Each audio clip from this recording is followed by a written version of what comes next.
Brandon, and this is BINBUSTER, where I buy, watch, review a bunch of bin movies for you. I have something amazing to tell you guys today. I was reached out on New Year's Eve by a production company. They wanted me to review a movie for them. Yeah, so that's what I'm going to do this week. I'm reviewing a movie for them, for you guys. This movie doesn't come out until January 19th in theaters, so check your local listings right around that time for when this movie comes up. Even check online to watch a trailer. I'll also put the trailer link down below too, so you guys can watch the trailer for this movie. Remember, this movie comes out January 19th. It stars Alice Eve and Antonio Banderas. It's called Cult Killer. That's right, C-U-L-T Killer. Yeah, without further ado, let's get into this review. When a renowned private investigator is murdered, his protege takes on the case. As their investigation unfolds, she is forced into a dangerous alliance with his killer to uncover the town's grisly secrets and bring justice to its victims. I know, that's a basic synopsis about this thriller, starring, like I said, it's starring Antonio Banderas and Alice Eve. This movie was filmed in Ireland. I'll start off by saying it was filmed in Ireland because it takes place in Ireland, filmed in Ireland. It's filmed right around the locations where Vikings were filmed. The TV show Vikings was filmed. I know. So some of their stunts were done by some of those actors, some of those stunt doubles in Vikings during an off-season. It was filmed during June in Ireland. I don't know about you guys, if you guys know about June in Ireland, but from 11:30 p.m. to 4 a.m., that's the only darkness that they have in the month of June. So scenes that were actually originally supposed to be shot at night had to be shot in the daytime. And I think it better brings out the movie, in my opinion. Brings out the movie, having all this happen in the daytime rather than at night. Because at night, you kind of expect it in a movie kind of like this. But in the daylight, you don't really expect it. Let's start off with talking about the movie. It opens up with a bar, or at the pub, because we're in Ireland. It's at the pub. We see Michael Tellini, played by Antonio Banderas, sitting there at the bar. He's talking to the bartender. We find out that he's a private investigator because he's investigating a guy sitting behind him who's there with a co-worker who is mistress. So he's a private investigator. His wife hired him to take him. So he had the bartender turn on the lights, snap the picture, and then the guy comes over to try and do that. Meanwhile, to try to talk about giving him the picture. Meanwhile, at the other end of the bar, we see Alice Eve with three guys back there, and she's getting them drunk. We find out later in the movie why she does this, but the bartender's like, yeah, she usually comes here maybe twice a month, and this is what she pulls. She does this, and then she leaves on her own accord. She doesn't drink. She doesn't really drink with these guys, but they get her drunk. They spend all their money. She spends all their money there, but she tips very well. So that happens. She comes up for more drinks. The guy who Antonio Banderas is private investigating comes up. He's yelling at him, blah, blah, blah, blah. Antonio Banderas hands him divorce papers. So he's there, and he goes, you guys better leave. They're not listening. He pulls out, he tells him to leave. And the guy's furious, he leaves. The mistress is still there. And Alice Eve goes, hey, girl, you better leave. Yeah, you better leave. So that happens. And Alice Eve's character goes back to the guys at the bar, and as she gives them their drinks, they drink, she leaves, they follow him. Antonio Banderas, being the good Samaritan he is and the nice guy he is, goes and follows her. Finds out they're in the bathroom, and she's fighting one. The other ones are there. He beats one with his baton and everything, pulls out a gun, tells the guy to drop the baton after he gives it to him, and yeah, they all leave. He talks with her for a little bit, and then we find out the movie fast forwards 5 years. 5 years the movie fast forwards.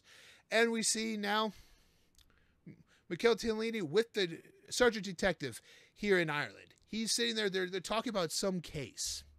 Some open case that he had. He leaves the bar.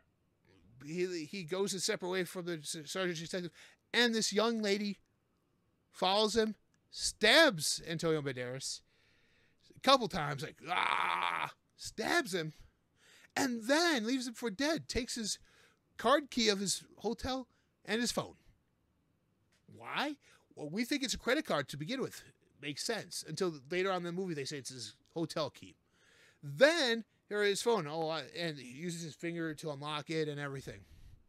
Although she probably changed that setting because later on in the movie she unlocks it with her finger. So, but he's dead. So Alice Eve's character, Cassandra Holt, becomes a private investigator because she was one with him. We find out later that he and her were working together on cases. He was training her, and we get montages of flashbacks with their training together, which I loved in this movie. Those training flashbacks were amazing because they were at the right time. You get the story, you tell the story, and something happens that she remembers in her training, and then then goes back into that with a flashback with a total Banderas at her, which I find that's awesome. To me, that's great storytelling. I like that in a story. The story truly begins now because she's trying to investigate his murder. We find out that this girl is going around killing members of this group. I'm just going to place it out there. I don't want to spoil what the group does, but if you've seen Criminal Minds or if you've seen Law and Order Special Victims Unit, it's kind of like along those lines of stories. Yeah, it is that stories. They would kidnap kids, torture them, and play with them. I'm leaving it at that. That's what they do. And she's killing these people left and right. Boom, boom, boom, boom. There's an active crime scene. The PI and the detective search are not allowed in there, so they sneak in. Get a clue they need. This is where Cassandra meets Jamie, who is this girl that killed her partner. Killed her partner in cold blood. Killed him. There's a scene where they're on the phone with each other, and I love how they do the splicing in where it's like almost panels. They're like panels. One's here, and they're talking on each other's phone, and they're carrying on a conversation. Even though they're in two different spots, I enjoy that. It doesn't go back and forth with them talking. You can actually see the conversation as it goes something like this. Like right across. Picture here, picture here. Sometimes it's diagonal, it goes picture here, picture here. But it's awesome. It draws your attention. It makes you be focused and be intrigued and pay attention to their conversation. So we get a little bit of story from Jamie. A little bit more story. And we find out that there's these two rich people in this town who have been doing this for years. And Jamie was the one that escaped. So it's her to revenge. And so the story unfolds, and she gets her revenge on the people involved. We find out that there's the lawyers involved with this too. There's somebody else involved, and they all, one by one, they get arrested or killed by Jamie. In a turn of events, Jamie ends up dying at the end of the movie. She ends up dying. But Cassandra solved the case. With her help, obviously.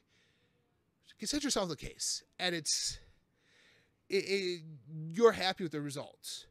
Everyone pretty much got what was coming to them. Those people that did that ended up with the results that they needed to be ended up with, which, in my opinion, was a very good thing. This subject matter is a little tough if you're not going into it like this. Since now you guys are hearing this review, you guys get a little taste of what the subject matter is. That's why I prefaced it by saying it's like Special Victims Unit of Law and Order and Criminal Minds kind of thrown together. It's a little bit like that. It's not necessarily police procedural, but it's more like those two in their grittiness and their tough material. Let's put it that way. So, what will I give this movie? Honestly, I enjoyed it. I'm giving it a 3. 3 out of 5. 3 out of 5. 3 out of 5. That's a good movie. That's middle of the road's 2.5. It's a 3. I enjoyed this movie. Will I watch again? Maybe in theaters. I'll probably go and watch again. I'm a fan of thrillers. I like thrillers. It's a cop. It makes you think. Although you could figure out what's going on partly through the movie, but the twists and turns are exciting and unexpected. The characters are great. Banderas, Alice Eve are good in this movie. I enjoyed them.